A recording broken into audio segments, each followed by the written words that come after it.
चलिए ठीक है, शिवम त्यागी भी हमारे साथ जुड़ चुके हैं, उनसे भी जरा एक बार पूछ लें। देखिए शिवम, आपने सुना अगर अजय उपाध्याय, उन्होंने कहा है कि देखिए अब इंडी गठबंधन नहीं, ये प्यार मिला है, मोहब्बत मिला है, इसलिए वो इंडिया नजर आ रहा है। अब आप कैसे देते हैं? आप थोड़ी देर पहले जब हमारे साथ सुबह 8:30 बजे जुड़े थे तो आपने कहा था कि 2 घंटे बाद ये कन्वर्जन कुछ और होगा, लेकिन ये कन्वर्जन अभी भी आप जैसा बताते चल रहे थे वैसा तो मैं नहीं देख पा रहा हूँ।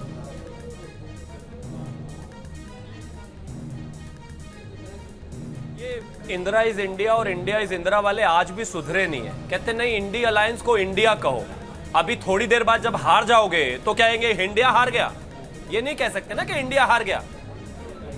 हिंदुस्तान तो जीतेगा ही अल्टीमेटली। तो इंडिया नहीं हो भाई, इंडी हो, इंडी ही रहोगे, क्योंकि इंडी हारने वाला है और अभी भी हार ही रहे हो। एनडीए जिस तरीके से 292 पर है, अभी थोड़े समय बाद 1 घंटा और मैक्सिमम, मुझे लगता है उन्होंने 2 घंटे आपसे मांगे, मैं 2 घंटे नहीं कहूंगा, 1 घंटे बाद और आप देखेंगे कि जिस तरीके से ट्रेंड्स जिसकी हम बात कर रहे थे कमोबेश वहीं पहुंच जाएंगे, स्थिति वही रहेगी। हाँ, इसमें कहीं कोई दो राय नहीं है कि इन ट्रेंड्स में इंडिया अलायंस को अच्छी बढ़त दिखाई दे रही है, लेकिन 1 घंटे बाद जब आप स्थितियां देखेंगे कमोबेश वही रहेगी। भारतीय जनता पार्टी अभी भी 40% वोट के साथ सबसे बड़ी पार्टी है जो स्थितियां चल रही है, और कांग्रेस इसके उलट अभी अप्रोक्सीमेटली 23% वोट पर है। शिवम, फिर क्या ऐसा हो गया कि आपकी जो ये जनता पार्टी जनमत वाली बुलेट ट्रेन थी वो थोड़ी स्लो हो गई? हॉल्ट कहां पे लग गया?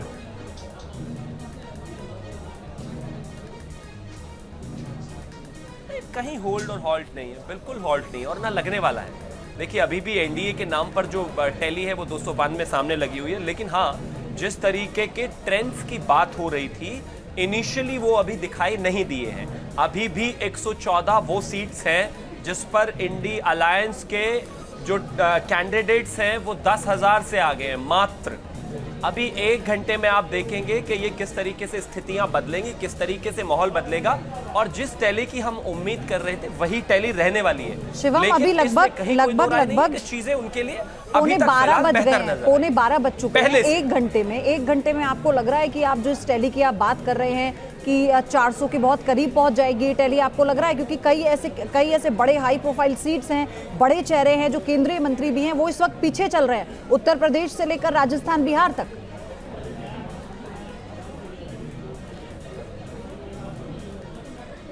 देखिए जब हम चुनाव में रहते हैं तो कहीं ना कहीं कुछ जो है जो रिजल्ट्स होते हैं पर्टिकुलर सीट्स की अगर मैं बात करूं तो ऐसा अक्सर हर चुनाव में देखा गया है। ऐसे अपवाद जो हैं आपको हर जगह देखने को मिल जाएंगे, लेकिन इतना तय है कि जो टैली की बात है, हाँ, इसमें 1 घंटा क्यों कह रहा हूं, जैसा मैंने आपको बताया इंडिया अलायंस के 114 कैंडिडेट्स अभी भी वो हैं जिनकी लीड सिर्फ 10,000 है।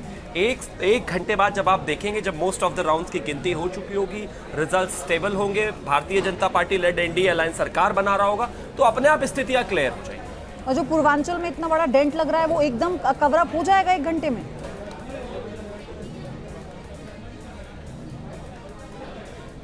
मैं ऐसा बिल्कुल नहीं कह रहा हूं कि कवर अप होगा या नहीं, लेकिन हाँ, जो टैली है वो 100% इंप्रूव होगी। और पूर्वांचल में की भी जो आप खास तौर पर यानी शिवम, आपने ये तो मान लिया ना कि आपको चुनौती मिल गई, ये गठबंधन बनाकर आपको फाइट दे रहे थे और ये फाइट है जो टैली पे दिखा।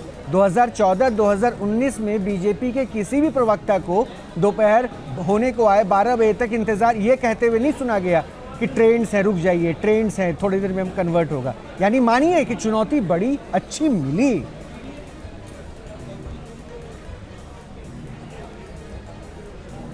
दस साल भारतीय जनता पार्टी एनडीए की सरकार रही। 10 साल के बाद, आज सही 10 साल बाद, 10 साल 3 महीने बाद 294 सीटें एनडीए के खाते में आपका चैनल लिख रहा है, यानी कि जाहिर है सरकार बन रही है। रही बात आपकी चुनौती की, हाँ, मैं एक चीज मानता हूं कि लोकतंत्र में चुनौती रहनी ही चाहिए। हम तो हमेशा कहते हैं, मेरे देश के प्रधानमंत्री ने आप ही के इंटरव्यू में कहा था कि भाई विपक्ष का होना बेहद जरूरी है। अच्छी बात है, सारे इकट्ठे मिलके चलिए, कम से कम कुछ चुनौतीपूर्ण कर तो पाए जो अभी तक के ट्रेंड्स में है, जो आगे नहीं टिकेगा। लेकिन इतना जरूर है कि कहीं ना कहीं लोकतंत्र है, सबको अधिकार है अपने अपने वोट एक्सरसाइज करने का।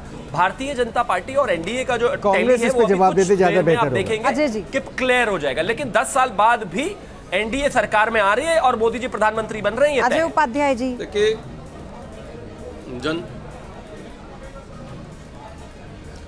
देखिए जनता के मुद्दों को छोड़ करके और अहंकार में पल करके जिस तरह से भाजपा ने पिछले 5 साल का कार्यकाल अपना बिताया है, प्रधानमंत्री जी समेत इनके मंत्रियों का जो हाल है वो दिख रहा है।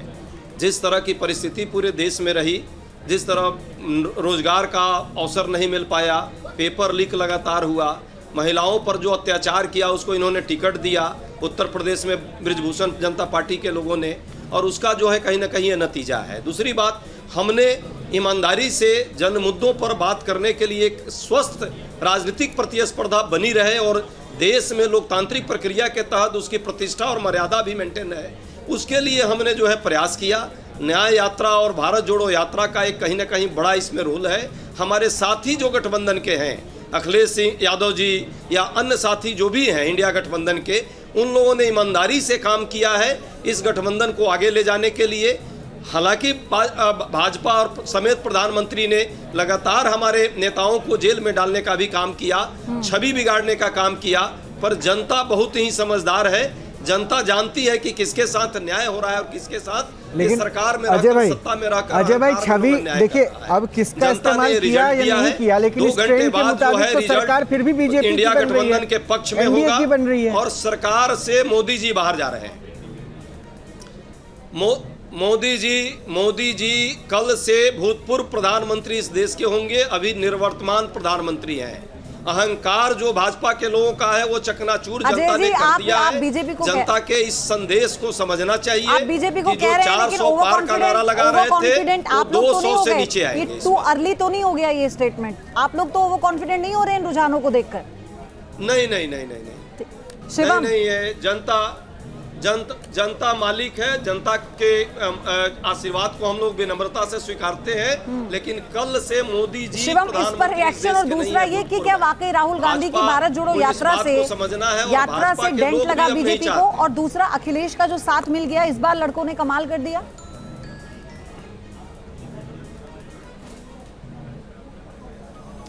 मैं एक चीज मानता हूं कि भारतीय जनता पार्टी जो है 10 साल से सरकार में है। उत्तर प्रदेश में हम 2 बार सरकार में आ चुके हैं।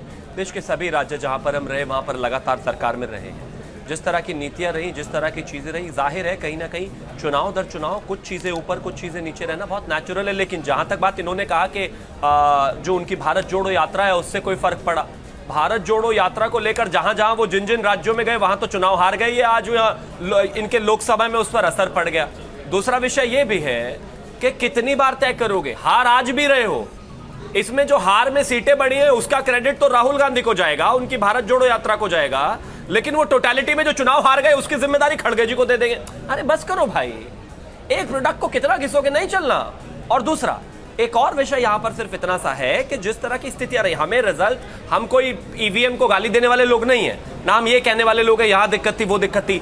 अब मुझे पूरी उम्मीद है कि यहां पर जो रिजल्ट्स हैं इसमें कांग्रेस भी खुश होगी, बाकी इंडिया अलायंस वाले भी खुश होंगे, जो ये कहते थे कि कफन बांधकर माथे पर आना वो भी खुश होंगे, सब खुश होंगे। तय कर लीजिए, भाजपा विद एनडीए चुनाव में जीत रहे हैं, हम सरकार बना रहे हैं। आपकी टैली बढ़ी है तो राहुल जी की वजह से, घटी है तो, और अगर आप हार रहे हो तो इनके मल्लिकार्जुन खड़गे की वजह से, आपको तय करना है। लेकिन इतना जरूर है कि जो स्थितियां कहीं ना कहीं है अभी हाल फिलहाल को देखते हुए, इसमें भारतीय जनता पार्टी और एनडीए की दोनों ही टैली अभी इंक्रीज हो। अखिलेश यादव को क्रेडिट नहीं देंगे क्या? यूपी में तो उनकी पार्टी ऊपर चल रही है सर, बहुत नेक टू नेक। शिवम आपसे मैं पूछ रहा हूं। नहीं, मैं मानता हूं,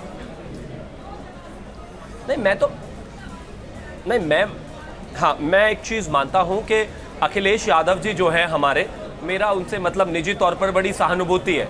जिस दिन से उनके पिताजी मतलब गए हैं, सहानुभूति है इस बात को लेकर, उस दिन से वो अभी तक एक भी चुनाव जीते नहीं है उत्तर प्रदेश में। आज की सच्चाई ये है, 2012 में जब उनको मुख्यमंत्री बना दिया था, उसके बाद 14 में हारे हैं, उसके बाद 17 में हारे हैं, उसके बाद 22 में हारे, 24 में भी आप स्थिति देख लीजिएगा। आने वाले समय में फिर असेंबली के चुनाव आएंगे और टोटल टैली जब आपके पास होगी उसमें भी भारतीय जनता पार्टी लीड कर रही होगी। मैं एक ही चीज कहना चाहता हूं, एक जमाने में 29 सांसदों की पार्टी की स्थिति आज बेहद खराब थी, लेकिन हाँ अभी की अगर स्थिति में मैं बात करूं तो कहीं ना कहीं वो थोड़ा बहुत सीटें जरूर गेन करते हुए दिखाई दे रहे हैं। वो एनके सिंह सर एक बार फिर हमारे साथ जुड़ चुके हैं स्टूडियो में, उनके पास मुझे जाना है। भुवन जी आप कुछ कह रहे हैं? देखिए, अभी हमारे भारतीय जनता पार्टी के छोटे भाई जो प्रवक्ता हैं वो कह रहे थे माननीय अखिलेश यादव जी ने कोई चुनाव नहीं लड़ा।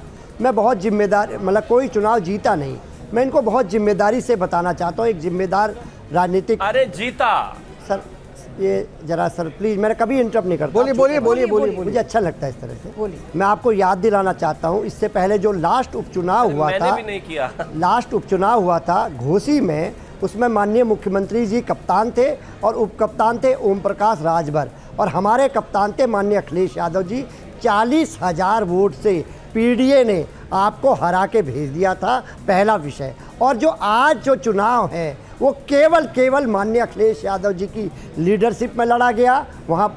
और मैं आपको बताना चाहता हूँ, ठीक है भुवन जी, मैं समझ गई और शिवम भी समझ गए, लेकिन अभी तो फिलहाल थोड़ा सा हमें वेट करना चाहिए क्योंकि अब नतीजे आ रहे हैं, ये रोज वाली डिबेट नहीं है। लेकिन मनोज गैरोला जी भी हमारे साथ एक बार फिर से जुड़ चुके हैं स्टूडियो में, एडिटर इन चीफ हैं। और एनके सिंह सर, अब इस टाइमिंग पर आप क्या आंक रहे हैं? आप देखिए ना, 293 और 228, मतलब अभी भी जो गति है वो बहुत ज़्यादा, इसमें हमने इंप्रूवमेंट नहीं देखा है। हालांकि बीजेपी कह रही है कि सिर्फ 1 घंटा और रुक जाइए। हाँ नहीं, अब इसमें जो पिछले 2 घंटे से ये लगभग मेंटेन हो रहा है, इसलिए अब ये मान के चल सकते हैं कि बहुत होगा तो बीजेपी का अपना टैली 240, 45, 50, अगर बहुत पैसे होगा तो 250 होगा जी। 250 का मतलब ये हुआ कि आपको 53 सीटें आपकी जा रही हैं। तो पहला तो ये सरकार ये बना रहे हैं बीजेपी, इसमें कोई कंफ्यूजन नहीं है, बीजेपी सरकार बनाएगी बीजेपी। लेकिन बीजेपी अगर बैसाखी के साथ रहेगी, अलायंस की बैसाखी होगी, तो जो डिसीजंस होते हैं एक डेमोक्रेसी में आपको ज़बरदस्त गवर्नेंस के लिए, वो मोदी जी का जो फॉर्मेट है उस पे असर पड़ेगा। और मोदी जी शायद उस तरह से जो फ्री विलिंग होता था और जिसमें कि आप फंक्शनल लीव कहते हैं इसको अंग्रेजी में, कि काम करने के लिए आपको जो स्वतंत्रता होती है वो स्वतंत्रता शायद नहीं मिल पाएगी, क्योंकि तब आपके एलाइज पाउंड ऑफ फ्लैश ले रहे होंगे जो मोदी जी के फॉर्मेट में नहीं है। इसलिए मोदी जी को जो फ्री विलिंग जो एक वो होता था, वो मुझे लगता है कि कहीं अवरुद्ध होगा और क्वेश्चन होगा मोदी जी के उस मकबूलियत पे जिनका यूनिवर्सल एक एक्सेप्टेबिलिटी थी। क्योंकि अगर 55 सीटें कम हो रही हैं और वो तब जबकि 400 का नारा था, तो तब मुझे लग रहा है मतलब ये विडंबना ही हो गया। शायद 2004 के उस बात को कहीं इंडिया शाइनिंग का नारा अर्ली बिल्कुल यही हुआ है। मैं उस समय याद था कि मैंने कहा भी था, उस समय आडवाणी जी से हमने कहा था कि आडवाणी जी ये गलत है, मुझे लगता है कि ऐसा है नहीं शाइनिंग। लेकिन प्रमोद महाजन उस समय डील कर रहे थे और एक बहुत बड़ा परसेप्शनल वेरिएशन था जिससे कि प्रमोद महाजन की बात। मैं एक बार मनोज जी छोटा सा रिएक्शन सर, क्या देख रहे हैं कि यूपी में ऐसा कैसे बीजेपी का पूरा नंबर फिगर अभी तक डोलता हुआ नजर आया? और अगर ये कह रहे हैं कॉन्फिडेंट होके अब 1 घंटे में कन्वर्जन होगा, तो आपको लगता है ये कन्वर्जन पॉसिबल नजर आ रहा है? हालांकि मार्जिन बहुत कम है। नहीं देखिए, 1 घंटे में कोई परिवर्तन होगा मेरे को लगता नहीं कि कुछ ऐसा होगा, क्योंकि अगर कोई सीट कम हो गई तो दूसरी जगह से वो सीट मैं उनके मतलब एक पार्टी की सीट कम हो गई तो दूसरी जगह में दूसरी पार्टी की सीट वो हो जाएगी, ज़्यादा हो जाएगी। तो बात ये नहीं है, बात ये है कि यूपी में ये नंबर भी क्यों आए। आप ये देखिएगा कि यूपी में जिस समय इलेक्शन शुरू हुआ फेज़ 1 में, तो फेज़ 1 से ही वहाँ एक रूमर शुरू हो गए थे कि जैसे ही इलेक्शन ख़त्म होंगे योगी जी को चीफ मिनिस्टरशिप से हटा देंगे। आपने देखा होगा कि जो राजपूतों की महापंचायत वेस्टर्न यूपी में हुई, उसके बाद पूरे यूपी में हुई, उसके बाद फिर इनको अपना नैरेटिव चेंज करना पड़ा। अब की बार 400 पार का जो नारा था, कांग्रेस ने बड़े अच्छे तरीके से लोगों को ये चीज़ समझाई, जो वहाँ जो लोग थे समझाई कि भाई ये लोग संविधान में चेंजेस करना चाहते हैं। और कांग्रेस ने अपनी बात बहुत अच्छे तरीके से सामने रखी कि हम लोग कास्ट सेंसस करेंगे, और कास्ट सेंसस क्यों करेंगे वो भी उन्होंने बड़े अच्छे तरीके से एक्सप्लेन किया। और समाजवादी पार्टी और कांग्रेस वहाँ एक बहुत अच्छे अलायंस पार्टनर के साथ उन्होंने ये इलेक्शन कॉन्टेस्ट किया, क्योंकि आज हमारे पास ये एडवांटेज है कि बीजेपी की परफॉर्मेंस इतनी अच्छी नहीं है, तो हम हिंट साइड में जाकर ये बात कर सकते हैं कि क्या क्या रीज़न हुए होंगे। लेकिन मेरा ये भी मानना है कि जिस तरीके से बीजेपी बहुत ही ज़्यादा सेंट्रलाइज हो गई और जो रीजनल जो लीडर्स हैं उनकी अहमियत उन्होंने कम करी, जैसे कि राजस्थान में है, तो राजस्थान में जो उनके नंबर कम हो रहे हैं उसका एक बड़ा रीज़न वो भी है। हरियाणा में जैसे कोई रीजनल लीडर वहाँ उन्होंने पनपने नहीं दिया, मतलब कि जिसकी फॉलोइंग हो, तो इन चीज़ों का भी मेरे को लगता है कि उनको काफ़ी ज़्यादा नुकसान हुआ। और यूपी में जहाँ की एक बहुत स्ट्रॉन्ग लीडर था, उस लीडर का मतलब कि उस लीडर को जो छूट होनी चाहिए थी वहाँ के जो टिकट्स के सिलेक्शन के लिए या फिर बाकी चीज़ों में, मेरे को लगता है कि उसका भी नुकसान हुआ।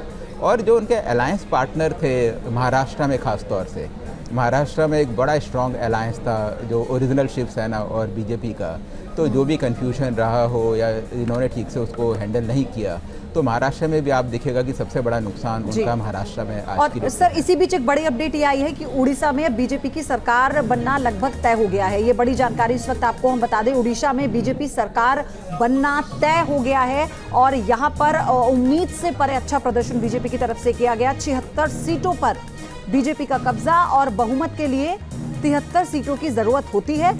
अंकित सर, क्लीन स्वीप जिसकी बात हम पहले भी कर रहे थे यहाँ उड़ीसा में, ये एक बड़ा सरप्राइज होगा। हाँ। आमतौर पे ये देखा गया कि उड़ीसा के लोग राज्य के चुनाव में और केंद्र के चुनाव में अलग-अलग बिल्कुल पैटर्न अलग अलग रखते हैं, जैसे हाँ। दिल्ली में होता हाँ। है। लेकिन ये अगर इस बार का परफॉर्मेंस है तो ये मुझे लगता है कि उड़ीसा ने अपना पूरा का पूरा परसेप्शन इसका रीजन मैं जानना चाहती हूँ, क्या रहा? आपको लगा नवीन पटनायक को लेकर भी जिस तरह से प्रधानमंत्री रोड शो में भी लगातार बोल रहे थे, उसका असर क्या पड़ रहा था?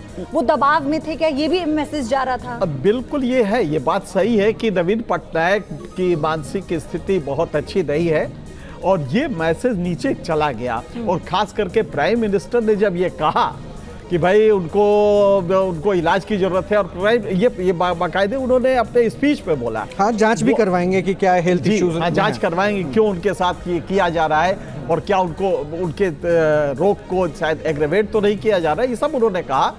तो इसका मतलब जो मैसेज मासेज में गया वो ठीक था, लेकिन यही मैसेज बीजेपी उस पर नहीं गया। नीतीश कुमार का भी स्वास्थ्य बहुत अच्छा नहीं है जी, लेकिन वैसा कुछ नहीं वो तो कल गया। मुलाकात करने भी आ गए थे मोदी जी से, नीतीश कुमार। हाँ बिल्कुल, हाँ। आज मुलाकात करने के लिए आए हैं। हाँ। तो हमें लगता है कि उड़ीसा में ये जनता ने वो जो नवीन पटनायक का लगातार गायब रहना सीन से था, पॉलिटिकली एक्टिव थे ही नहीं, हाँ। तो वो एक असर किया है जिसकी वजह से ये रिजल्ट आए। शिवम त्यागी का एक रिएक्शन पहले ले लेते हैं जरा जल्दी से। शिवम, बीजेडी को शिकस्त देते हुए अगर बीजेपी अच्छा परफॉर्म कर रही है तो यहाँ क्रेडिट किसको दे रहे हैं?